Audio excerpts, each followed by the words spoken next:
They Live de John Carpenter. J'ai pas l'année sous les 88, je pense. 88, ok. C'est Invasion Los Angeles pour nos amis français. Avec Roddy Piper, puis je me rappelle plus les autres. Keith David. David Keith. Il y a un acteur qui s'appelle David Keith, puis l'acteur qui s'appelle Keith David, ça c'est le noir. C'est le noir voyons, Retour à Brooklyn, là, voyons. Darren Aronofsky, voyons. Requiem. Requiem for a Dream. Ouais, for a Dream. Oui, c'est celui qui invite Jennifer Connelly pour la fameuse scène. Lui qui a du cash puis de la drogue privée. Ouais. Anyway. Continue, Steven. Fait que on va suivre le personnage John Nada, joué justement par Roddy Piper, qui est devenu un sans-abri suite à une vague de chômage dans les milieux ouvriers. Puis il tente de survivre au jour le jour comme qu'il peut. Puis fraîchement arrivé à Los Angeles, John trouve rapidement un travail d'ouvrier du bâtiment et un toit à Justiceville, le bidonville servant de refuge à la main-d'œuvre du chantier. Mais il paraît très vite à John que Justiceville abrite une société secrète au dessein inconnu. Puis c'est en fouinant autour de l'organisation que John va mettre la main sur des lunettes de soleil qui confèrent aux porteurs la vision réelle de notre monde moderne. L'humanité est en fait asservie à coups de messages subliminaux par des extraterrestres qui s'enrichissent sur la société de consommation. C'est alors que John va décider de se joindre à la résistance et de prendre les choses en main. Et aller botter des culs en mangeant de la gomme ballon. Non, il n'y en a plus de gomme ballon. Il n'y en a plus. Alors, Seb, vas-y, qu'est-ce que t'en as pensé? Faites attention, s'il vous plaît, les gars. C'est comme... surtout Vicky. Mais les gars, s'il vous plaît, faites attention. Je veux pas être tout seul à soir, ça me tente pas. Eux,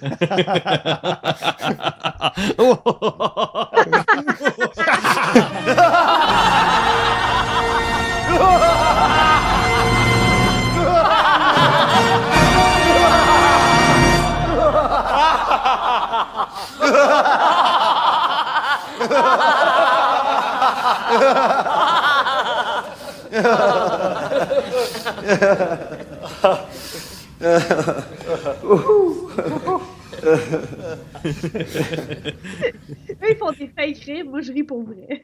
C'est ça. Ah, des livres. Ça faisait longtemps que je voulais voir ce film-là. Juste pour cette scène de I've come here to chew bubblegum and kick ass and I'm all out of bubblegum. Tu sais, puis là tu te dis, ouais, ok, cette scène-là a vraiment de l'air malade, tu sais, fait que je veux voir le film qui la met en contexte. Et là, le film, t'es comme, quoi? Tu sais, t'as The Wicker Man qui est un quoi où ce que tu regardes le réalisateur, tu sais pas ce que tu vois, puis là, t'as des livres où ce que tu regardes ça, puis tu regardes les acteurs, tu fais, où c'est que vous allez, vous autres? Parce que clairement, ces acteurs-là savent pas ce qu'ils font. Ce film-là, c'est comme... Ah, je suis pas bon dans les analogies, là, mais ce film-là, ce n'est que du gros bonbon avec de temps en temps un verre d'eau. Tu sais, c'est comme si je te disais, mange ton super beau plat de crème glacée. Ah, là, prends-toi un petit verre d'eau. Ok, reprends ta crème glacée, c'est ma tête, tu le mérites. Ah, attends, un petit verre d'eau. Tu sais, c'est ça tout le long. Ce film-là, c'est tout le temps des scènes où t'es comme, ah, mais c'est délicieux, ça. Je suis vraiment en train de triper, puis là, ah, ça parle. Puis là, ah, c'est malade, non. Puis là, ça parle.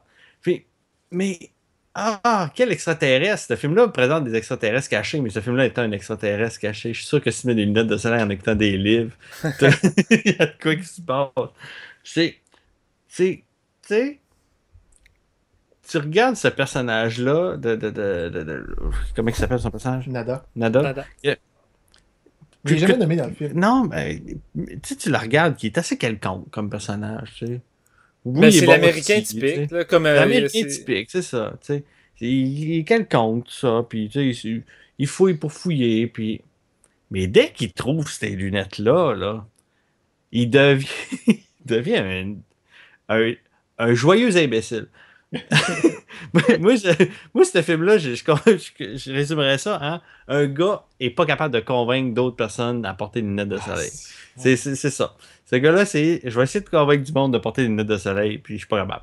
Ah ouais, mais tu sais, il les a trouvés dans une décharge. Ces lunettes, ils puent la vieille arc. Là, il s'est pas trouvé dans une décharge, c'était dans une boîte cachée. Ouais. Non, mais après ça, Il les a mis après ça en poubelle. Ben Ouais. ouais, c'est ça. Fait que, tu sais, celle qui se bat pour qu'il mette, c'est celle qui tombe en poubelle. C'est pas sûr, c'est les lunettes qui puent. Je pense que c'est lui qui pue. Ah, tout le lui, long il a du film. pu en esti. Et c'est ça, là. Si j'ai Mais- touché, je toucherai pas.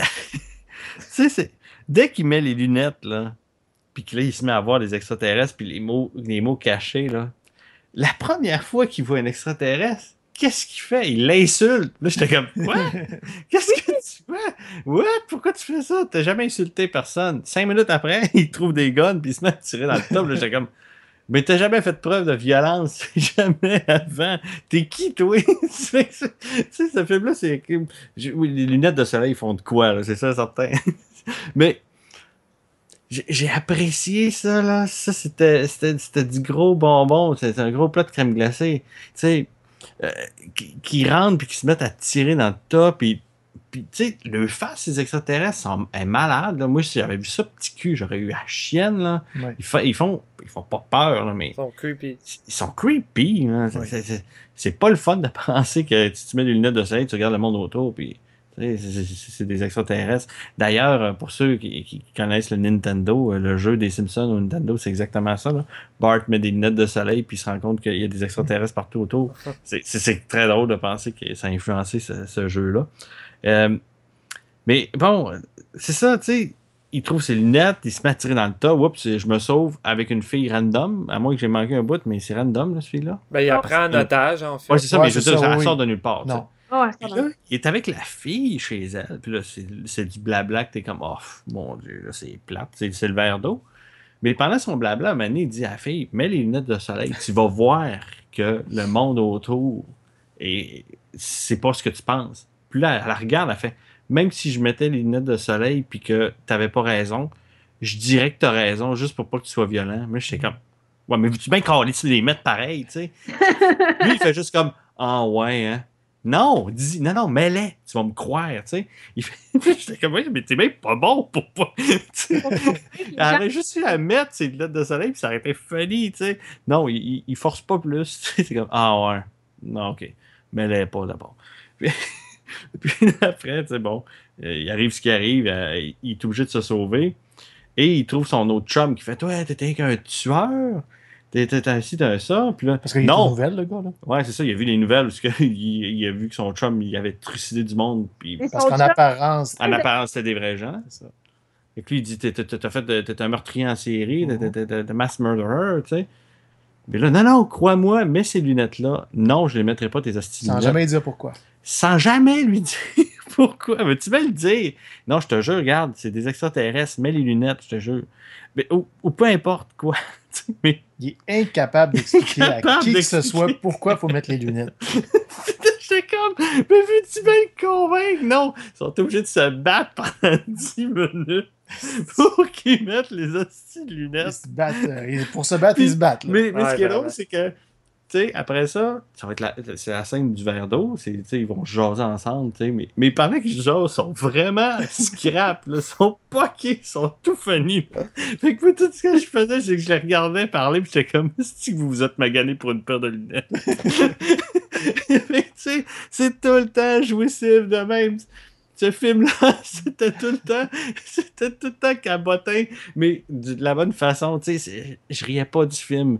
Je sais pas, tu sais, oui, le film a un message sérieux à livrer par rapport à la classe moyenne, la classe ouvrière, parce qu'on s'en rend vite compte que les extraterrestres sont installés dans les hautes sphères, tu sais, puis tout ça, fait que, oui, il y a un message à passer, puis il passe, là, tu sais, même s'il creuse pas le très, très loin, tu sais, je veux dire, il n'y a pas de réel message à passer à part dire, regardez, il y a une différence entre la classe ouvrière et les hautes classes. Je savais pas.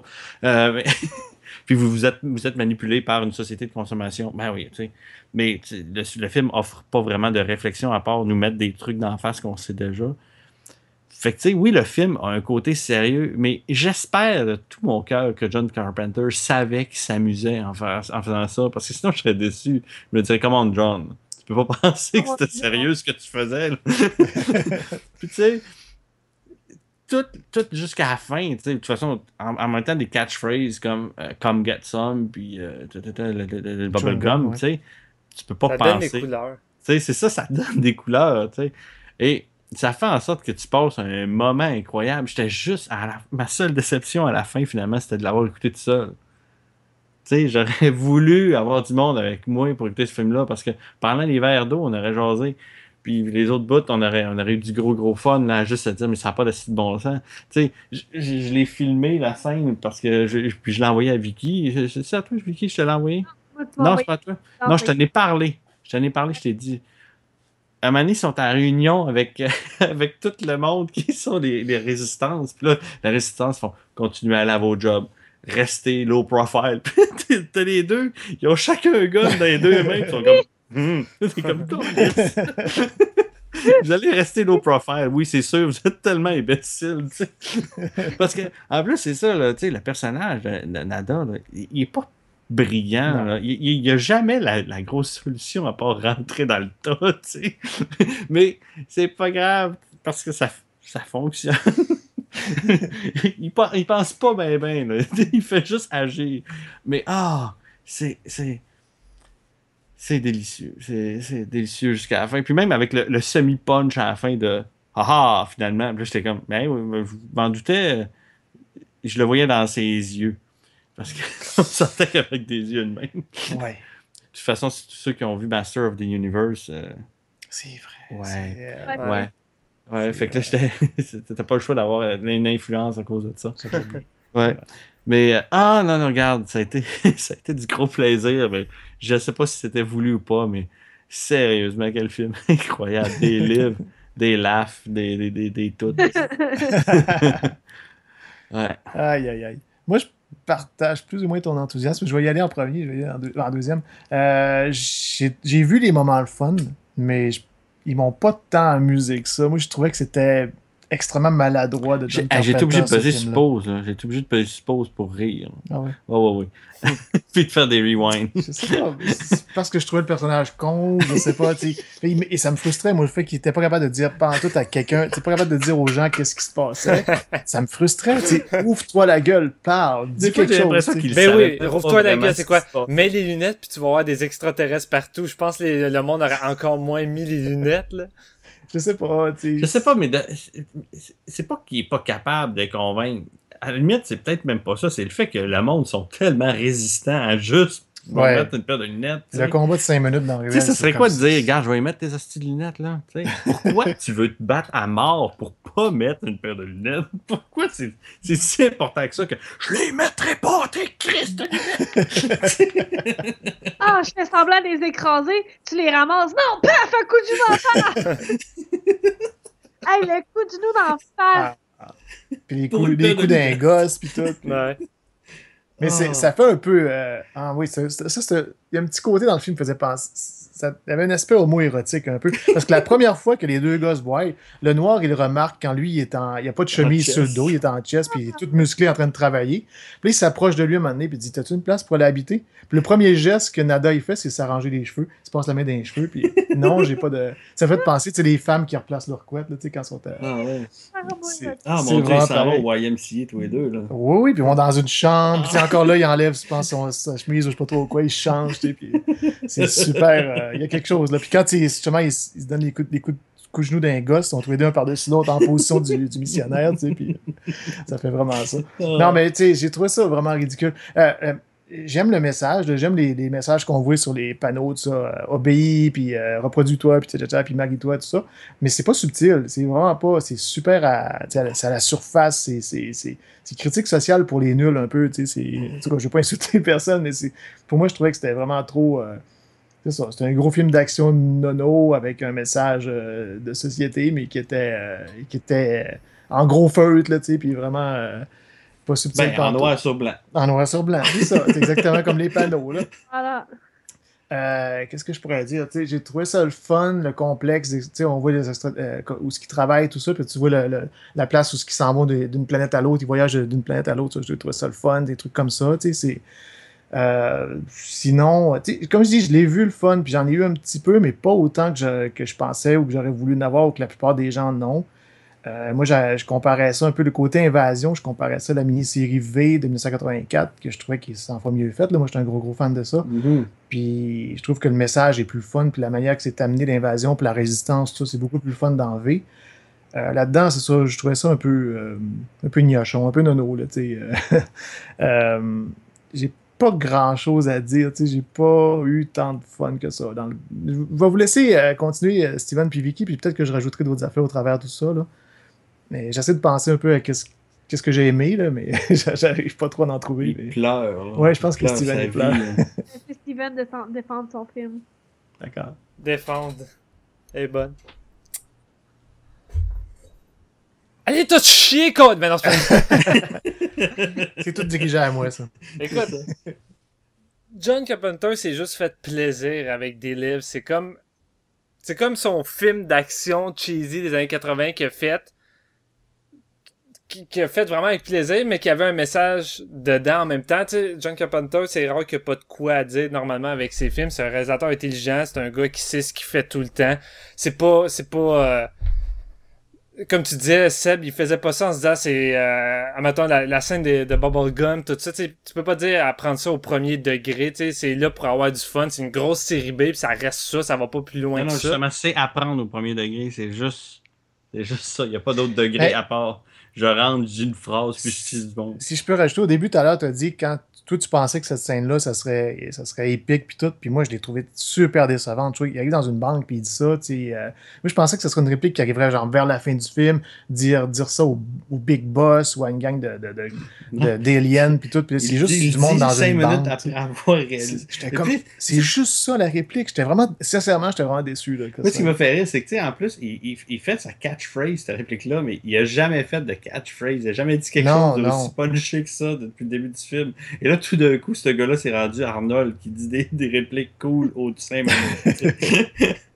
Excuse-moi. Non, c'est correct. Bien, en tant que justement, le film essaie pas vraiment d'aller dans la subtilité à aucun moment, que ce soit dans l'action, que ce soit dans son propos, tout ça. Je pense que c'est pas tout le temps nécessaire de y aller intelligemment. Oh, mon propos, tout ça est juste une grosse réflexion, en fait. Son soulier veut dire que je n'aime pas les pauvres. Tu sais, les films, des fois, qui sont trop prétentieux, lui, il a juste été avec un message clair et net. Puis c'est comme bang, vous l'avez en plein visage. Puis c'est le genre de film qui a autant, sinon plus, d'impact de nos jours. Ça, je trouve ça vraiment nice. Le film vieillit bien beaucoup par rapport à son propos. Et... oui, c'est sûr que comparé au message religieux de... ouais, non, c'est ça. Mais c'est ça, le film de Carpenter, cheesy des années 80, ça serait pas plutôt Big Trouble in... Ouais, il me semble que ce serait ça. Non. Tu penses que tu mélanges pas de films, Steven? Non, pas du tout. As-tu écouté pour le podcast? Non, Big Trouble in Little China, ça avec, c'est juste un gros plaisir, mais c'est comme un faux remake d'un film asiatique qu'il avait fait. Fait que c'était tout voulu. Mais des livres, c'est juste... Oh my god, j'ai même plus de force, là, mais...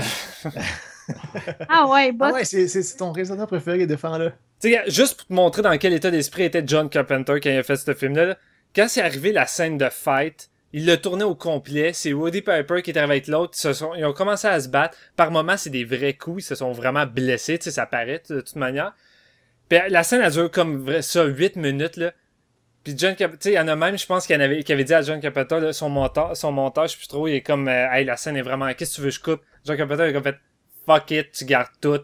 C'est comme, je pense, c'est sa scène préférée de toute sa carrière. Il s'est fait plaisir, puis le film, c'est ça au complet, c'est juste fait plaisir. C'est pas le meilleur film de John Carpenter, c'est pas parfait. Je suis d'accord avec Seb qu'à certains moments, les dialogues sont pas vraiment toujours passionnants, ça manque un petit peu de crunchy.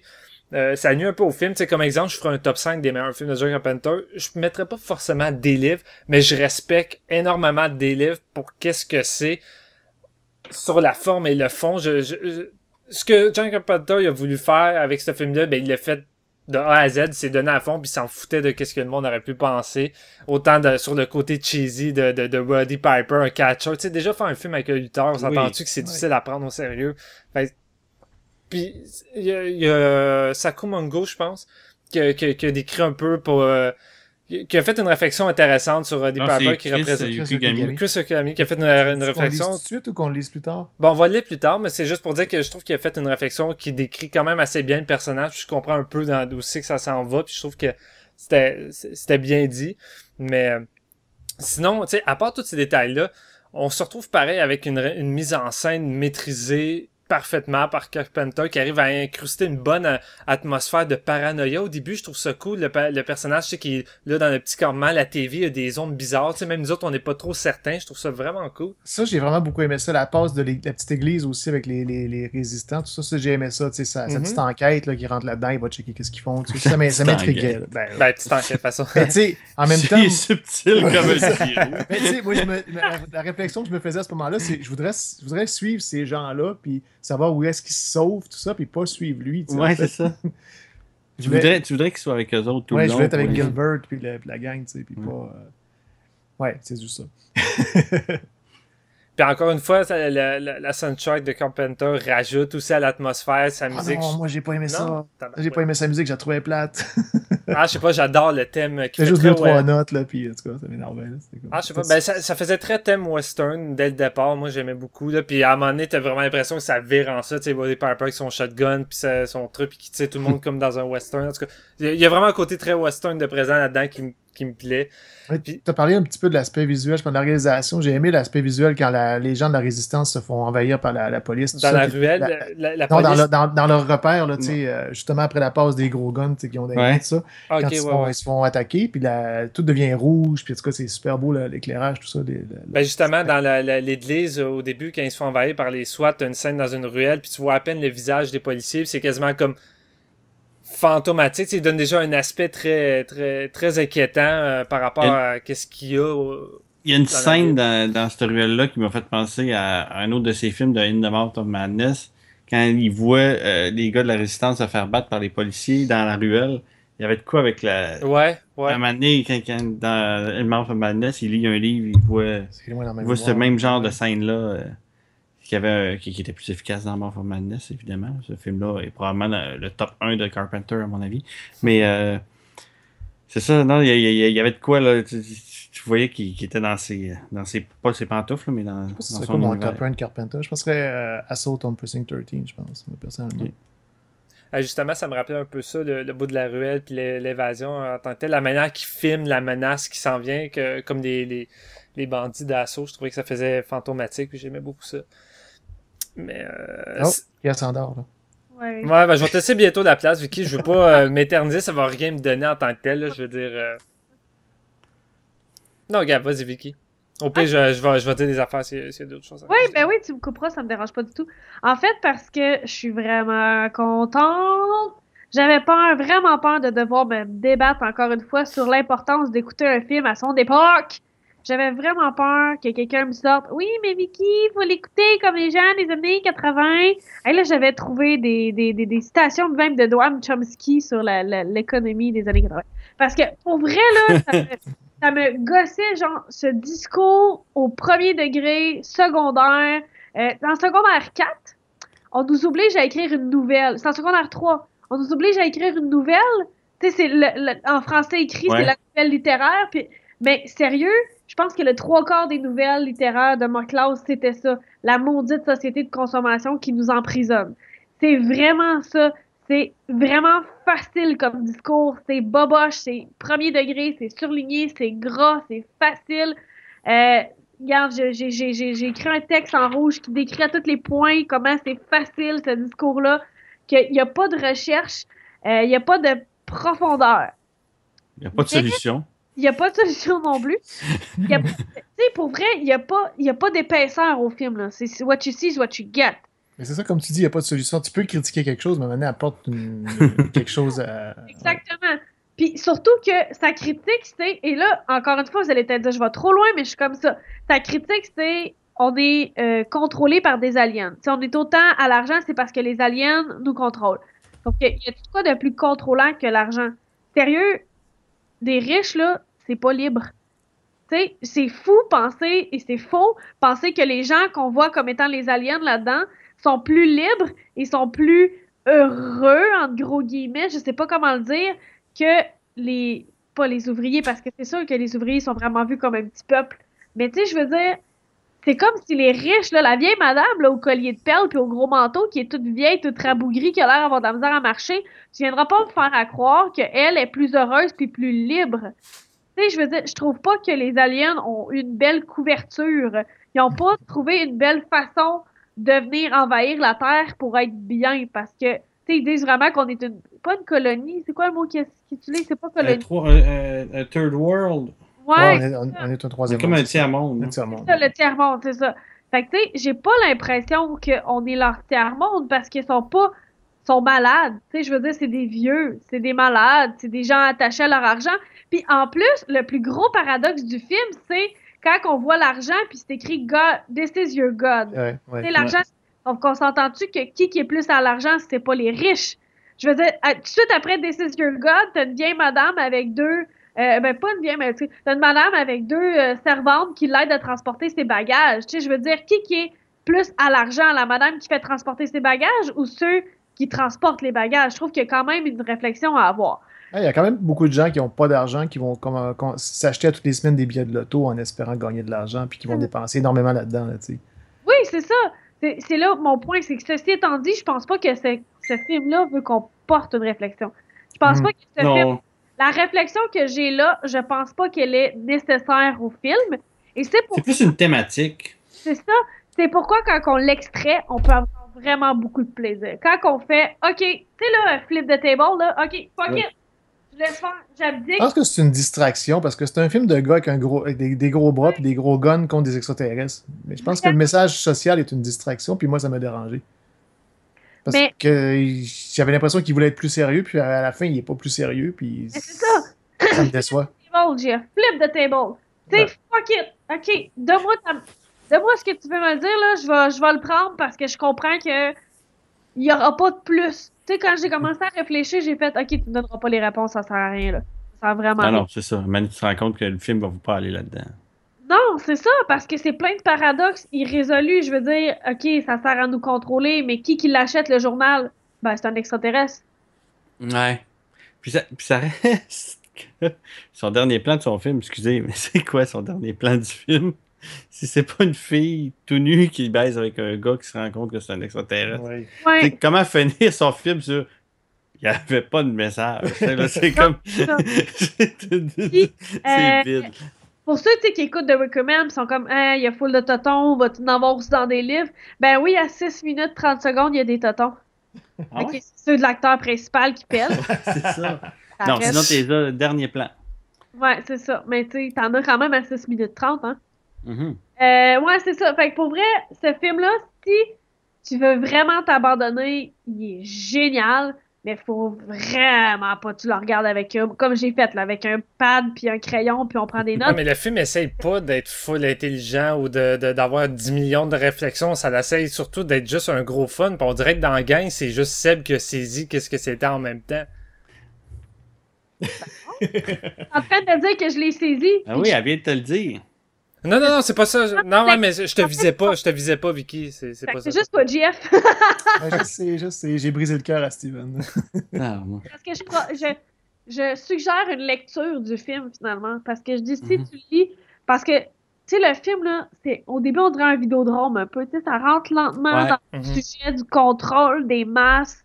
Fait que là, tu te dis, bon, on veut que je comprenne, contrôle des masses, pis tout. Fait que si tu penses que ça va être vraiment une réflexion, ben, tu vas être déçu. Mais si après la première demi-heure, là, à partir du moment où il met les lunettes de soleil, parce que pourquoi lui, il les met?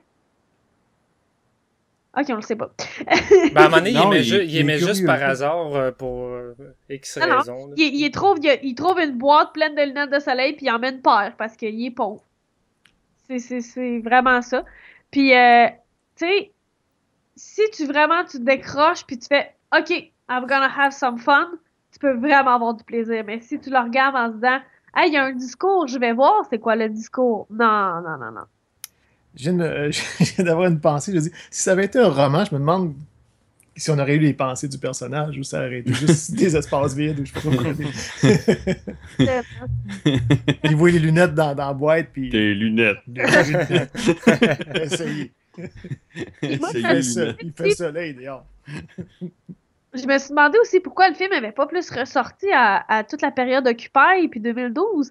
Je trouve que le film est tellement d'actualité. Pour vrai, là, j'étais comme, mais voyons, parce que je pense, il est sorti en 88, il y a eu un crash boursier en 85, hein, c'est bien ça, 85? Oui. Fait que, tu sais, je trouve qu'aujourd'hui, ce message-là a beaucoup plus d'impact, puis c'est méchant, mais comment faire comprendre aux masses qui sont contrôlées, c'est y allant avec un sujet facile. Tu sais, puis je trouve que des livres, c'est un sujet facile, c'est une manière facile d'expliquer aux masses qu'elles sont contrôlées. Ben, je sais pas, je trouvais que ce film-là a beaucoup d'impact aujourd'hui, puis je comprenais pas pourquoi il ressortait pas plus. Pour vrai, il mérite d'être ses tablettes, là. Il mérite de faire, hey man, relisez ce film-là, réécoutez ça, là, ça vaut la peine. J'ai l'impression qu'il est quand même connu, le film. Il a quand même Il y a quand même un bon statut, mais mais il est pas connu pour son message. Quoi que ce soit. Scream Factory l'a quand même ressorti dans une grosse édition. Là. Ouais, mais tu sais, je veux dire, il est. Il est pas mainstream. Ouais, mais 1984, tout le monde parle de ça, là, tu sais. Ouais. C'est pas le plus populaire de John auprès de la masse. 84 a de quoi dire de plus profond aussi. Ben, oui, mais quand tu vas trop profond, Jeff, sérieux, les masses. Non, ça, je sais bien. Là. C'est pour ça que je te dis, le mouvement. C'est une bonne entrée en matière. Là, c'est ça, le mouvement Occupy aurait dû se réapproprier ce livre-là, ce film-là, puis avoir des t-shirts. Sérieux, avoir des ben, il y t-shirts. en a. Tu peux voir, le visage des aliens, c'est devenu.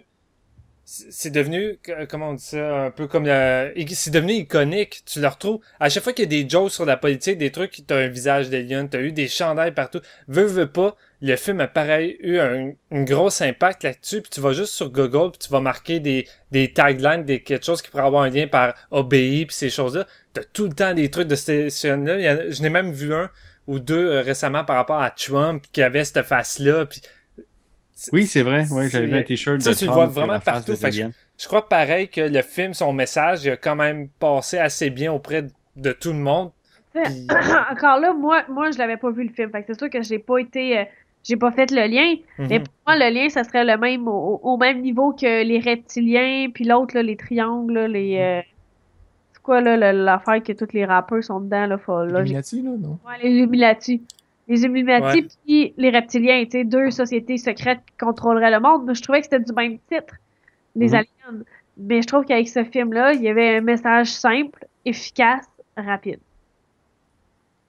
Ouais. Comme un gros bol de crème glacée. Oui. Entrecoupé de quelques verres. Un petit verre d'eau. Fait qu'on est-tu rendu aux recommandations? Je pense que ouais. Hein? Tu veux y aller avec la tienne? Écoute, c'est un achat. Ouais. C'est un achat, c'est sûr, certain.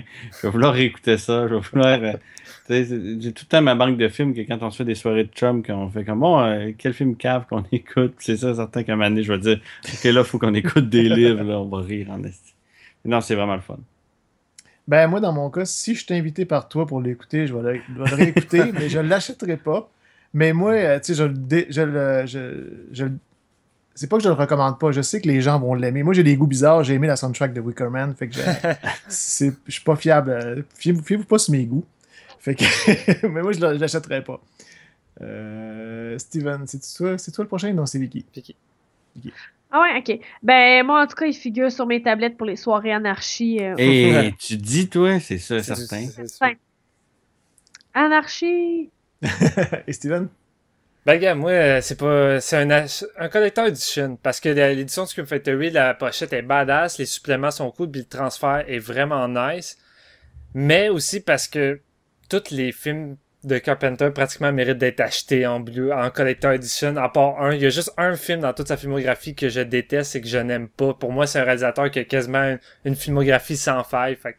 C'est lequel, on veut le savoir. Lequel? Ouais. C'est The Ward. Ah, j'espérais que c'était Prince of Darkness. Non, c'est dans mon top 5, Prince of Darkness. Mon Dieu. Je pense qu'on pourrait lire le commentaire de notre ami Chris Yukigami Oui. sur Facebook. Oui, parce qu'on a demandé les commentaires, puis Oui. il y a eu seulement Chris, mais il en a écrit pour, C'est ça. il en a écrit pour une trollée. Donc, on a notre ami Chris Yukigami du podcast Chaos Theory qui nous dit « They Live est une œuvre importante dans la filmographie de John Carpenter. Il s'éloigne de la nouvelle d'origine qui traite d'une prise de conscience pour une adaptation plus ancrée dans son époque. » Oh, Vicky, il vient de le dire. Ouais, mais c'est ça, je sais. Non. Je pensais vraiment que vous auriez toute cette opinion-là, fait que j'étais comme full prête. Finalement, il y a juste lui, puis il est pas là pour se défendre. Je suis persuadé que Roddy Piper est volontaire, car au-delà de la star du catch, Roddy incarne parfaitement l'homme du peuple, l'ouvrier et l'exploité. Il incarne aussi l'homme du peuple par son côté brut et rustre, celui qui va s'attaquer sans réellement réfléchir à l'alien, car il est différent de lui, que ce soit physiquement ou verbalement. Sa première réaction en voyant un alien est de se moquer et de l'insulter sur son physique. C'est vrai. C'est aussi cet homme du peuple qui va faire des blagues de beauf. C'est une expression de France. C'est pour les femmes. C'est des femmes, je pense. Ok. En s'attaquant à l'ennemi. Cet Cet ennemi... Hein? Des blagues de beauf. Des blagues de beau-frère, sûrement. Le beauf. Oui, mais d'où c'est ça? Des blagues de beauf, c'est des blagues de beau-frère, des blagues malaisantes, là. On mélange peut-être avec une meuf, mais... Non, c'est ça. Ouais. Faire des blagues de beauf en s'attaquant à l'ennemi. Cet ennemi, justement, qui est-il? Quand on voit le personnage de l'extérieur, si on retire le côté science-fiction, on voit un ouvrier, serial killer qui assassine riches, cadres et autres personnes de pouvoir, animateurs TV, policiers, etc. Ceux qui exploitent l'homme du peuple. Mais c'est pas vrai! OK. Sur Wikipédia, le beauf, mot d'argot français employé dans le langage courant, est un stéréotype de français moyen, vulgaire, inculte et borné. Bon. Tout cela fait de They Live un film subversif et révolutionnaire au sens politique du terme. Ce n'est pas pour rien que son esthétique est reprise aujourd'hui dans la culture populaire, jeux vidéo, mode, et malheureusement repris par les sites identitaires férus de théories du complot. Mais c'est pas vrai sur le fait que c'est juste du monde de la société. Parce qu'il y a plein de policiers qui sont aliens. Puis je sais pas pour vous, là, mais moi, un policier, j'ai pas l'impression que ça gagne, un très gros salaire. Puis deux, c'est en dessous de la haute classe parce que ça doit les protéger. Fait que c'est plus pour dire... Le gardien de sécurité de la banque, c'est un alien. On s'entend-tu que lui, il gagne pas un gros salaire. Deux, il est à risque. Il n'a pas grande influence. Il est à risque. Tu sais, je veux dire, un policier, c'est à risque, là. Parce que c'est plus pour dire on a la police de notre bord. C'est plus la police est avec nous. Non, mais je le sais, c'est ça que je te dis. Le discours premier, c'est on a la police de notre bord. Si on se gratte la tête, c'est dire ben voyons, c'est pas de la haute classe. Mais faut pas se gratter la tête. Faut rester au premier degré de on a la police de notre bord. OK, bravo. Et on a Sako Gramoul qui dit il a pas mal tout dit en parlant de Chris Yukigami. Et Marc-Antoine Labonté qui dit beau line-up parlant de nos deux films. Et oui, je pense que c'était un beau line-up qu'on avait là. Dans une des scènes, vers la fin du film, quand on voit les deux personnages aller dans les bureaux, ce que travaillent les aliens, on voit les policiers ou des gardes de sécurité, je me souviens plus, qui se promènent avec des genres de trucs pour communiquer entre eux autres dans leurs mains. Oui. Puis, en regardant le film, j'étais comme, on dirait des outils qu'ils utilisent dans Ghostbusters. Sur IMDb, c'est marqué que c'est vraiment ces affaires-là. C'est les mêmes props que Ghostbusters. Ouais. C'est bien pareil. Ah, j'avais eu cette réflexion-là. J'ai fait, c'est le truc de détecteur d'ectoplasme. C'était ça la même compagnie de production, Steven? Non. Non, hein? Ok. Je sais pas. Les mêmes studios, peut-être, je sais pas. Peut-être que John Carpenter y avait un contact, je sais pas. Hey, Jeff, faut que tu fasses un astérix, une parenthèse, une étoile, un petit moment, une petite pause, un flash, pour dire que ce film-là, tu voulais pas l'écouter parce que... Oui, j'ai oublié. Mais c'est The Wicker Man, j'ai oublié d'en parler. C'est vrai. The Wicker Man. Parce que The Wicker Man, en fait, on va en parler tout de suite, puis je vais en parler brièvement, je vais pas trop parler d'eux autres. C'est un film, une des premières productions de Ronald Weinberg puis Micheline Charest qui ont été plusieurs années plus tard les créateurs de la compagnie Cinar qui a donné de la marde à Claude Robinson pendant au-dessus de 20 ans. Là. Et encore là, je suis même pas sûr qu'il est tout à fait sorti de cette merde-là, mais c'est ça, Cinar qui avait copié l'œuvre de Claude Robinson et plagié en fait et était en procès pendant au-dessus de 20-25 ans. Fait que c'est pour ça que tu nous avais dit que ce serait jamais un achat comme film. Non, Wicker Man, ça serait un achat pour moi. Mais parce que j'ai aimé le film. Oui, je sais. Mais je sais pas si la compagnie existe encore parce qu'à cette époque-là, ils ont créé pour le film, ils ont créé une compagnie qui s'appelait Summer Isle Productions. Puis Summer Isle, ben, c'est le nom du personnage de Christopher Lee, puis c'est le nom de l'île. C'est juste une compagnie temporaire qu'ils ont créée. Puis en fait, tu lis sur des sites internet, puis ils ont fait ça quasiment du coffre de leur voiture. Là, comme ils disaient, leur bureau de production, c'était vraiment leur voiture, puis ils ont fait ça avec des moyens. Plus tard, plusieurs années plus tard, ils ont créé Cinar, tout ça, qui a produit, je pense, la série Fais-moi peur au Canada, des trucs comme ça. C'est drôle parce que il y a quelqu'un qui m'avait écrit un commentaire parce que j'avais mis quelque chose par rapport à Roman Polanski, ma VHS. Oui. Puis il avait écrit que lui, il voulait absolument rien savoir de tous les films de Roman Polanski parce que c'est un putain de pédophile. Là, je dis ça selon ses mots. Là. Puis moi, j'ai dit que je mélangeais pas la vie privée, la vie des réalisateurs ou peu importe des acteurs à celle du cinéma, dans le sens que j'approuve zéro ce que Roman Polanski a fait, c'est dégueulasse, mais je m'empêcherai pas d'aimer les films parce que ça reste des films, ça fait pas partie de la réalité, puis mais c'est touché parce que je peux comprendre pourquoi on peut renier un film à cause de ça. Tu sais, ça vient d'arriver là, Vital Sava, le réalisateur de Jeepers Creepers, qui avait eu un gros scandale sur son film Clone House parce qu'il aurait abusé des jeunes sur le plateau du tournage. Puis là, tout d'un coup, après être sorti de prison, puis qu'il a quand même eu le temps de réaliser Rosewood Lane avec Rosie McDowell, je pense, ou notre actrice, il a réalisé un autre slasher, puis là, il veut réaliser son Jeepers Creepers 3, mais il est pratiquement refusé partout à cause de cette histoire-là, mais c'est comme, ok, pourquoi maintenant? Tu sais, c'est pas nouveau, le truc de pédophilie, tout ça, puis là, on dirait que là, maintenant, le monde, c'est comme, on veut plus rien savoir de toi, t'as plus le droit de filmer de film nulle part à cause que t'es un pédophile, mais... C'est difficile parce que tu sais, t'en as que c'est juste des accusations puis ça n'a pas été prouvé. Tu sais, Polanski, je connais pas vraiment toute l'histoire, puis je sais pas si ça a été prouvé. Je sais que la fille, elle en a parlé toute sa vie qu'il l'a violée. Je pense qu'il n'y a jamais eu de procès pour ça. Mais je pense qu'il n'y a jamais eu de procès. Puis, tu sais, il était en exil. Il était en exil depuis 20 ans, il peut pas rentrer aux États-Unis, tu sais.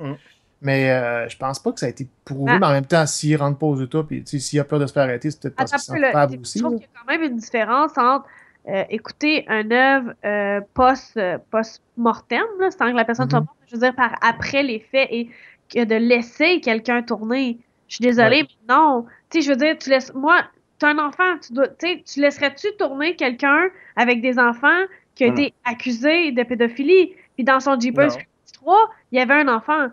Il y avait un enfant. Ben, de toute façon, tu regardes Jeepers Creepers 2, c'est tous des ados, puis le film a juste ça, des scènes malaisantes quand tu connais l'histoire du réalisateur. Tu sais, pour aucune raison, ils se font bronzer sur l'autobus, ils pissent les pantalons complètement baissés un à côté de l'autre. Il n'y a aucun gars qui fait ça. Puis la créature, tout le long, moi, la manière que je le percevais, c'est comme si le Creepers était Victor Salva. Puis tout le long, le Creepers regarde les gens à travers l'autobus, il fait en fiction, il se liche les babines, tout ça. Fait que le Creepers, c'est Victor Salva. Le deuxième film m'a foutu mal à l'aise. Et là, j'avoue que dans ce genre de situation-là, j'ai de la misère à voir Jeepers Creepers 2 d'une autre manière que ça. Le premier, je suis capable de le voir comme un vrai bon film d'horreur, puis j'ai pas envie de le renier pour autant, mais tu sais, un film comme ça où le gars va instaurer des faits de sa vie qu'il a fait qui sont dégueulasses dans son film, là, ça me fout mal à l'aise, mais Woody Allen, tu regardes un de ses films, là, pis je sais pas si on peut parler de ça, mais tu sais, le fait qu'il soit rendu avec sa fausse fille, vraie fille, peu importe, tu sais, c'est fucked up au bout. Mais tu sais, un film qui traite pas de ça d'un adulte qui sort avec sa fille, mais que c'est juste une comédie typique de Woody Allen, je vais être capable de le regarder sans me mettre mal à l'aise par rapport à sa vie privée. Mais là, j'avoue que Victor Sava, c'est différent. C'est très complexe. Jeepers Creepers, si vous voulez en savoir plus pour les gens du public, allez voir l'épisode de Sylvain Desmentiers là-dessus, du 7e Desmentiers sur Jeepers Creepers, il en parlait... mais tu sais, tu parles de Woody Allen puis la fille adoptive de Mia Farrow, mais il l'a connue quand il était jeune, ça, puis il a commencé à sortir avec elle, elle était encore mineure, je pense. Mais tu sais, on parle jamais en mal de René Angélil et Céline Dion, tu sais, qui se sont connus quand elle avait 10 ans, genre. Puis Woody Allen, ça fait genre au-dessus de 20 ans qu'il est avec. Mais c'est ça, elle est adulte depuis longtemps, tu sais, dans trentaine, quarantaine, tu sais. Puis il n'a jamais eu d'accusation, tu sais, elle n'a jamais fait de plainte, elle n'a jamais dit qu'il l'avait manipulé, tu sais, c'est ça. Mais tu sais, comme on va y aller avec un sujet très chauvin et très provincial, Claude Jutras. Ben oui. Moi, j'ai aucun problème à écouter les films de Claude Jutras. Mais aujourd'hui, tu me dirais que Claude Jutras filme Mon oncle Antoine 2, ben ça l'implique beaucoup d'heures avec un jeune garçon. Je suis désolée, mais je serais pas pour. Tu sais, un nouveau Polanski, j'ai pas de misère. J'ai écouté, c'est quoi, c'est Savages, je pense, avec Kate Winslet. J'ai beaucoup aimé.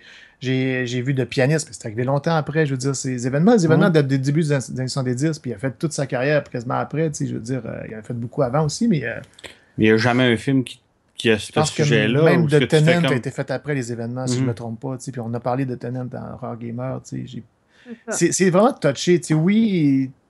Puis comme je dis, moi, ça m'a marqué l'affaire de Wicker Man, des deux personnes de Sinard, parce que j'ai vu des documentaires et des reportages sur Claude Robinson, mais je sais comment est-ce qu'il a mangé de la merde dans les 20 dernières années, puis ça me fait chier pour lui. Puis c'est vraiment fait voler. Lui, c'est un fait, c'est vraiment fait voler son œuvre. Ouais. C'est ça qui m'écoeure. Tandis que Polanski, ben, ça, je pense, comme je te dis, je me trompe peut-être, je me mets peut-être les deux pieds dans les plats en disant ça, mais je pense pas que ça a été prouvé. Mais je veux pas non plus décrédibiliser la fille qui l'a accusée. Comme avec Gian Gomeshi, les victimes se sont fait chier dessus souvent. Non, c'est bien touché. Là, c'est probablement arrivé, mais je m'empêcherai pas de regarder Rosemary's Baby ou La Balle des Vampires ou des trucs comme ça. C'est là mon point, puis c'est le même point que Steven. Je pense on peut écouter les films, mais en même temps, il ne faut pas encourager que réalisation il y ait si on sait qu'il y a possibilité de. Puis dans les 30 premières secondes de Wicker Man, c'était là dans le générique les deux noms des personnes, je les ai reconnus, j'ai fait « Ah non, pas eux autres », mais j'ai adoré le film. Puis je le recommande, puis je l'achèterai. Fait que tu vois, mon opinion a changé. Mais tu sais, mettons qu'il y aurait quelqu'un qui fait une campagne de sociofinancement, puis le film est produit par eux, ben, regarde, j'irai pas les encourager en mettant de l'argent dans une de leurs productions. Non, je pense que de toute façon, la femme est morte, je pense, je me trompe pas. Oui, je sais, moi aussi. Mais tu sais, c'est là que je veux en venir, tu sais, c'est qu'il y a une différence entre écouter un film, apprécier une œuvre, et apprécier la personne qui l'a créé ou le réalisateur ou whatever. Exact. Tu sais, Victor Salva, je trouve que c'est un gros dégueulasse, puis j'approuve zéro qu'est-ce qu'il a fait, puis j'ai pas vraiment de respect pour lui, mais j'aime beaucoup le premier Jeepers Creepers, puis je vais pas le renier pour autant, tu sais, c'est surtout ça. Là. Mais c'est très touché, comme dit JF, c'est pas évident, dépendant des cas ou qu'est-ce que la personne a fait. Ouais, puis si toi, en tant que public, tu as été victime de viol, quelque chose, c'est sûr que ça peut te toucher plus encore le truc de Polanski ou de n'importe d'autres. À un moment donné, je cherchais beaucoup Clonos en DVD qui était discontinué, puis ça coûtait comme 100$. Puis c'était avant que je connaisse cette histoire-là. Quand je suis allé me renseigner tout ça, j'ai compris maintenant pourquoi le film n'est pas distribué, puis qu'il Scream Factory va sans doute jamais avoir les droits pour le mettre. Là. Puis je comprends, puis je le respecte finalement, puis je suis pas en tabarnak après les compagnies, parce que qu'est-ce qui est arrivé sur le plateau de tournage, je sais pas exactement en détail, mais ça n'a pas dû être génial pantoute. Sérieux, Steven? Je te dirais de l'expliquer parce que, c'est pas tout le monde. Moi, je le connais un peu, puis c'est pas tout le monde qui le sait. Puis je pense que la seule chose qu'on peut faire, c'est de l'expliquer, puis c'est de le dire. Tu sais, comme j'ai dit à Jeff, dis ce que tu sais sur Wicker Man, puis je pense que c'est ça qui est important. C'est qu'on peut écouter les films, mais faut pas encourager les auteurs. Puis pourquoi le film dont tu parles, Clone House, on peut pas le voir? Pour la simple raison que le film se déroule avec 3 jeunes garçons, ou 2, si je me trompe pas, qui vont, durant la nuit, se faire attaquer par 2 psychopathes qui ont volé des costumes de clown. Mais sur le plateau du tournage, apparemment que... Ben, pas apparemment, ça a été confirmé, en fait, là. Mais que Victor Salva aurait fait des attouchements sexuels aux jeunes acteurs, puis il est arrivé plein de trucs de même sur le plateau du tournage. Puis il a fait de la prison pour ça, puis ça a créé une grosse polémique, puis c'est pour ça. Là, mon point, c'est qu'il faut pas l'ignorer. Faut pas l'ignorer. Non, c'est sûr. L'important, c'est que on peut parler des œuvres, mais faut pas ignorer les faits non plus. Faut pas les cacher. Parce que si on ignore les faits, si on cache ce qui s'est passé, puis on glorifie les œuvres, c'est nier ce qui est arrivé. Moi, c'est mon point. Pour moi, c'est important de dire que les deux sont là. Mettons un gars comme Bill Cosby, je veux absolument rien savoir de ce gars-là. Je veux plus jamais voir aucun film avec lui ou quoi que ce soit. Je veux rien savoir de lui. Pourquoi j'ai moins de misère avec Polanski, je ne sais pas. Peut-être parce que je l'aimais déjà beaucoup avant de connaître cette histoire-là. Même chose pour... C'est drôle parce que Gian Gomeshi, ça a changé, mais j'étais un fan de son émission de radio, de Q. J'écoutais beaucoup. En tant qu'intervieweur, ce gars-là est un génie. C'est un des meilleurs intervieweurs que j'ai entendu dans ma vie. Quand j'ai entendu qu'il était accusé d'agression sexuelle, ça m'a vraiment sérieusement déçu. Pendant longtemps, j'ai résisté à croire à ses victimes, tout ça, mais là, il y en a eu trop de gens qui l'ont dénoncé, fait que j'ai juste plus le choix. Je me dis, OK, c'est très possible qu'il ait fait ça. Mais on peut s'attacher aussi à des artistes puis dire non, je veux pas y croire. T'sais. Il y a beaucoup de fans de Claude Jutras qui doivent être extrêmement déçus puis qui doivent pas croire ces histoires-là ou pas vouloir les croire. T'sais. De toute façon, on a juste à écouter certains commentaires là, que tu sens, que, même dans le milieu artistique, il y a du monde qui semble vouloir déjà y pardonner. Là, Oui. Mais, excusez, là, mais Guy Cloutier, il est très pardonné dans le milieu. Oui, vraiment. Mais tu vois, lui, j'ai aucun attachement à lui, fait que juste, pour moi, c'est un écœurant. Tu sais, Ouais. mais c'est très relatif, là, c'est bizarre. Hein. Exactement. Mais c'est ça que je veux dire. C'est ça, Jeff, c'est que c'est très relatif, mais faut pas les ignorer. Non, je suis d'accord. Moi, c'est ça qui est important, c'est de dire c'est très relatif. Tu as le droit de faire ce que tu veux avec l'œuvre de la personne en tant que telle, mais tu peux pas ignorer ce qui a été fait. Tu peux pas dire ouais, mais c'est pas vrai. Regarde, Non, c'est ça. J'ai beaucoup aimé les films récents de Polanski que j'ai vus, mais c'était dans le derrière de ma tête là, que Exactement. les accusations. Voilà. Ben, tu vois que les compagnies l'ignorent pas pantoute en voulant pas ressortir Clonas des bacs, là, aussi. Là. Et voilà, tu sais, c'est pour ça que je dis, c'est ça qui est important, c'est de le dénoncer, de le dire, de le souligner et de pas faire comme si ça n'existait pas. Mais un coup que c'est sur la table, maintenant on va parler de l'œuvre. Ça a été mis, ça a été dit, ça a été fait, on l'a pas caché, mais on va parler de l'œuvre maintenant. Puis moi c'est ça qui est important. Puis Claude Jutras, c'est ce que j'ai défendu beaucoup de mon point, c'était, regardez, je le vois, je le sais, je le connais, je connais les faits, mais on peut parler de l'œuvre aussi, puis on peut parler de la grandeur de l'homme aussi sans avoir besoin. Diminuer ce qui est fait, ouais. Exactement. On peut vraiment les mettre les deux corrélaires sans les attaquer. Puis, il y a aussi le fait, un de mes points, là, et là, je sors de Claude Jutras, mais je veux quand même y frôler, et de tout ça, c'est que souvent, ce qui arrive, c'est qu'il y a beaucoup de femmes dans le domaine artistique qui se font critiquer, qui se font juger, qui se font manipuler physiquement, là.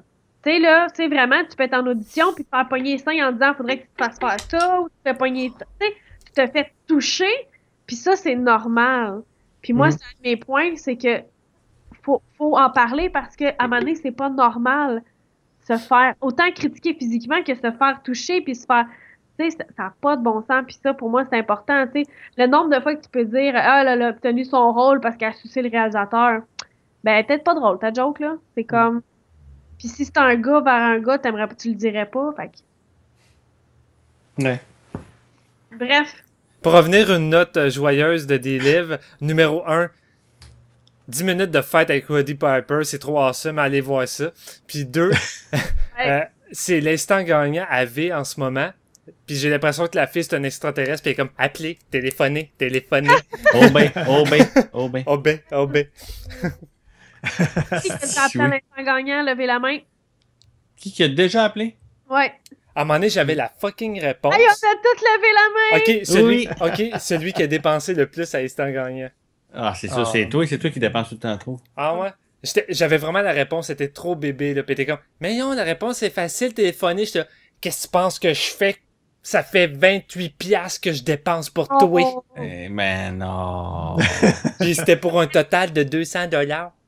C'est tout le temps ça. C'est si la réponse est trop facile, les lignes sonnent jamais. Si c'est excessivement difficile, puis personne ne va l'avoir, toutes les lignes vont sonner tout le temps. Puis à un moment donné, l'animateur, c'était un... Je pense que c'était le... Je veux pas l'identifier forcément à cause de ça, mais c'était le gay qui jouait à Musique Plus. Puis cette émission-là, là, c'est une drogue. Je sais pas, j'avais rien à foutre à minuit, puis je l'écoute. Puis à un moment donné, il était comme pratiquement 2h du matin, je suis comme... Fuck, man, ça fait 2 heures, j'écoute l'instant gagnant à quelqu'un qui crie à la caméra ou est en train de dire des niaiseries. C'est son nom, c'est pas... Je me souviens pas. Ouais, Carl Hardy l'a fait. Carl Hardy. Ah, ça Tout le monde dit que c'était le meilleur animateur. Là. Oui. Ben, il y en a un autre. Vraiment drôle. Il y en a un autre qui pétait vraiment des coches. Lui, il regardait la caméra, puis vu que personne appelait, il était comme « Êtes-vous là? Êtes-vous là, tabarnak? » Il y a eu une mode où il pétait des coches. Il y en a une qui a détruit le décor. Ouais, mais celui-là qui pétait des coches, là, moi, je me disais tout le temps, c'est sûr, il a fait une ligne, là, tu sais. Il fait des lignes, là. Lui qui est dans un band de métal, il fait des lignes. Puis sa blonde a fait ça aussi. Puis elle est dans son band de métal. En tout cas, toute une histoire. Je comprends plus, il a un préjugé envers les métalleux, ils prennent toutes des lignes. C'est quoi? Non, il le dit dans son show. Ah, ok. Il dit durant l'instant gagnant, il dit que sinon je serais pas réveillé. Alors, c'est ce qui conclut cet extrait pour l'épisode d'Horror Gamer que vous venez d'écouter. Merci beaucoup de nous avoir écoutés sur YouTube. Pour ceux qui veulent suivre le podcast de manière plus régulière, il y a le Facebook avec le mot-clé Horror Gamer. Nous sommes aussi sur Twitter, Instagram ainsi que Patreon. Et pour notre site web, c'est facile, c'est le www.horrorgamer.ca. Au plaisir de se revoir et n'oubliez pas, gardez ça horreur.